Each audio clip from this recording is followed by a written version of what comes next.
న్యూస్కు స్వాగతం. నా పేరు కిరణ్ కుమార్. ఇప్పుడు హెడ్లైన్స్. పర్యావరణం పర్యవసనాలు అవగాహన సదస్సు. ప్రభుత్వ డిగ్రీ పీజీ విద్యార్థులకు మానవ హక్కుల కౌన్సిల్.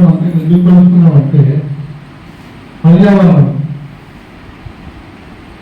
కాలుష్యం నివారణ చర్యలు. నగరంలో విపరీతమైనటువంటి వాతావరణ కాలుష్యం పెరిగిపోయింది. ఈ వాతావరణ కాలుష్యాన్ని ఎలా నివారించాలి, తీసుకోవడం చర్యలేంటి, సంబంధిత చట్టాలు ఏమున్నాయి అనేక విషయం మీద నేను డిస్కస్ చేయాలనుకుంటున్నాను. రీసెంట్గా మేము పోలీస్ కమామరేషన్ పీరియడ్ సందర్భంగా యువతమ్మ శ్రీ మంత్రి శ్యాంప్రసాద్ గారు, the founder of human rights council, ఆయన లేకపోతే ఈరోజు హ్యూమన్ రైట్స్ కౌన్సిల్ లేదు. Is also advocate and advocate మంత్రి శ్యాంప్రసాద్ గారు.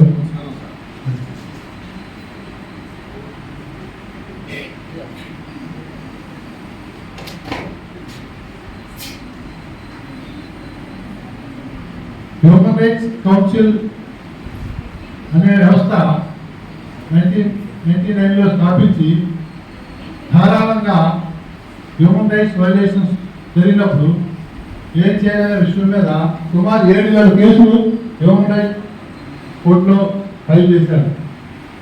రీసెంట్గా ఏడాది హైవేలో రోడ్డు డివైడ్ మధ్యలో పెట్టిన చూసారా, గడ్డి ఉందా, ఏడాది చెప్తేనే వాటిని విపరీతమైన పొల్యూషన్ ఇవాల్వ్ అవుతుంది.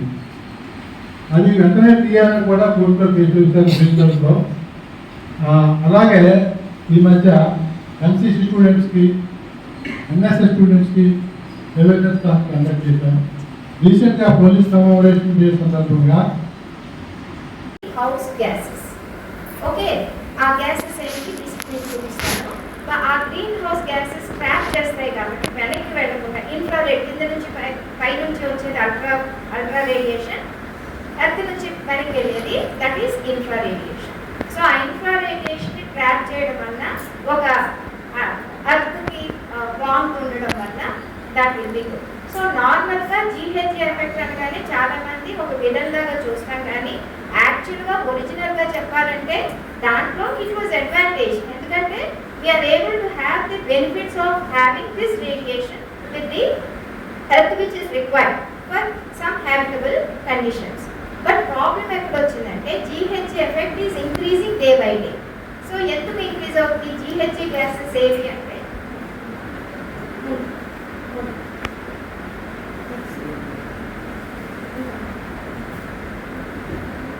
Carbon dioxide, nitrous oxide, chlorofluorocarbons, ఇంకా SF6 అనేది major carbon dioxide major greenhouse gas ఏంటంటే మనకి కార్బన్ డైఆక్సైడ్. ఓకే, సో ఇక్కడ ఎందుకు ప్రాబ్లం అయిందంటే otherwise green house gas effect అనేది ఒక న్యాచురల్ ప్రాసెస్లో ఎర్త్ గ్రాడ్యువల్గా it is getting heated up. So ఇందాక శ్యాంప్రసాద్ గారు చెప్పారు కదా, కొన్ని ఇయర్స్ బ్యాక్ ఎంత టెంపరేచర్ ఉంది, ఇప్పుడు ఎలా ఉంది మనమే చూస్తున్నాం కదా. Year after year every year we find ప్రతిసారి కూడా టెంపరేచర్ ఇంక్రీజ్ అవుతూనే ఉంది. సో కార్బన్ డైఆక్సైడ్ అన్నది major problem. Emission of carbon dioxide అన్నది మనకి ఇప్పుడున్న మేజర్ ప్రాబ్లం. అది ఎక్కువయ్యే కొద్దీ గ్లోబల్ వార్మింగ్ పెరుగుతుంది, భూతాపం పెరుగుతుంది. దానివల్ల వచ్చే కాన్సిక్వెన్సెస్ మనం ఆల్రెడీ స్టార్టెడ్ ఎక్స్పీరియన్సింగ్. ఎలాంటి కాన్సిక్వెన్సెస్? ఓజోన్ డిప్లీషన్ తర్వాత అది డైరెక్ట్ కాజ్ అన్నారు. నెక్స్ట్ ఎక్కడెక్కడ నుంచి వస్తుంది కార్బన్ డైఆక్సైడ్ ఎమిషన్స్ అంటే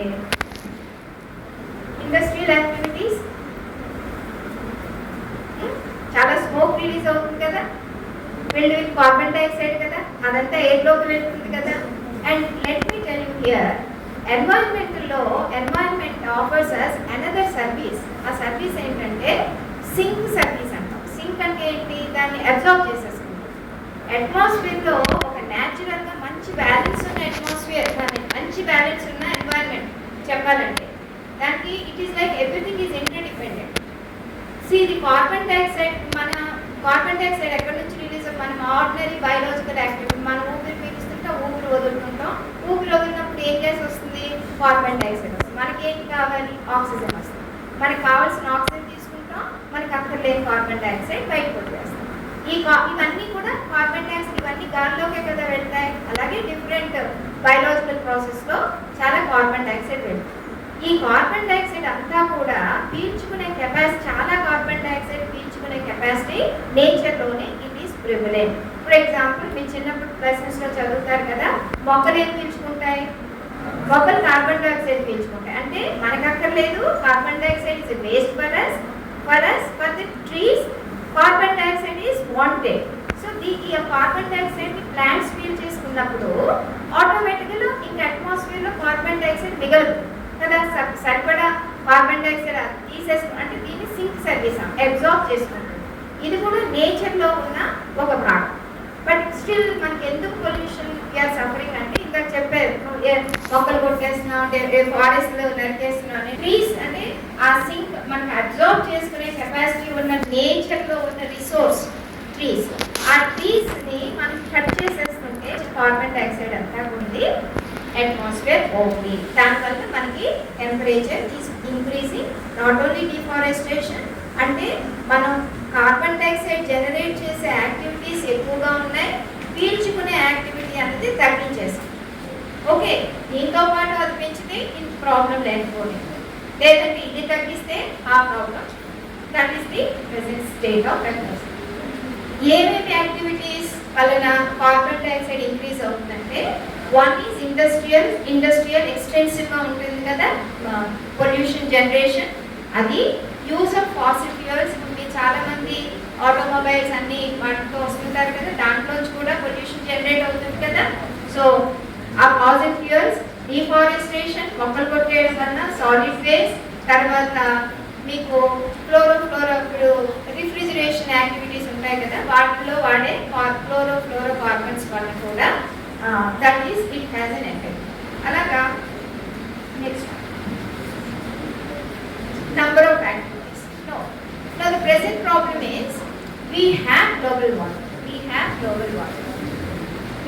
And that is a reality. And we are suffering a lot from global warming. This is also a reality. Right?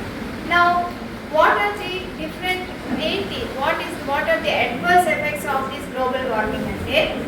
చెప్పాలంటే there are so many things. ఒకటి ప్రైమరీగా heat generate అవ్వడం వల్ల దానివల్ల వచ్చే follow up department of political science Krishna college lecturer, college lecturers Dhanalakshmi గారికి ఈరోజు climate change, వాతావరణం, వీటి గురించి నేను తెలుగులో ఇక్కడ మాట్లాడుతున్నాను. మన మాతృభాషలో చెప్పుకుంటే చాలా స్పష్టంగా, చాలా తీరిక ఇచ్చేది. మీరు కూడా ఈరోజు మా ఇంట్లో సమావేశంలో ఏదైనా ఇచ్చేస్తే ఎలాగే చేయాలి, వాతావరణాన్ని మనం ఎలా కాపాడుకోవాలి, వాతావరణంలో సంభవిస్తున్న పెనుమార్పుల్లో మన బాధ్యత ఏంటి,